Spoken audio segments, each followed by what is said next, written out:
Taarifa za hivi karibuni zinaeleza kuwa kiungo wakati wa Real Madrid Jude Bellingham huenda asishiriki katika mechi ya pili ya hatua 16 bora dhidi ya Manchester City UEFA Champions League. Ripoti hizo zinaonyesha kuwa bado sababu rasmi za kutokuwepo kwake hazijawekwa wazi, jambo linaloanza kuzua wasiwasi kwa mashabiki wa klabu hiyo pamoja na benchi la ufundi.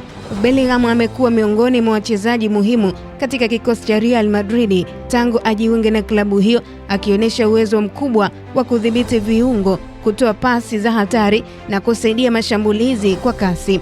Uwepo wake mara nyingi huwa sehemu muhimu ya mbinu za kocha, hasa katika mechi kubwa za ushindani wa kimataifa. Iwapo hatakuwepo katika mchezo huo muhimu, Real Madrid italazimika kufanya mabadiliko ya kimkakati ili kuziba pengo lake katika uwanja. Wachezaji wengine wa kiungo wanatarajiwa kubeba majukumu makubwa zaidi ili kuhakikisha timu inaendelea kuwa na udhibiti katika umiliki wa mpira na ujenzi wa mashambulizi.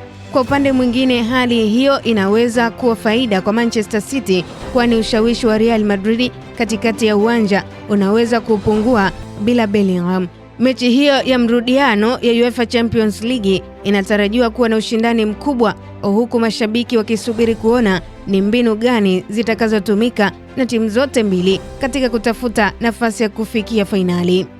Kwa taarifa zaidi za kimichezo na burudani, usisite kutufuatilia katika mitandao yetu ya kijamii, Instagram, Facebook na Twitter. Tufollow kama Kasako Media.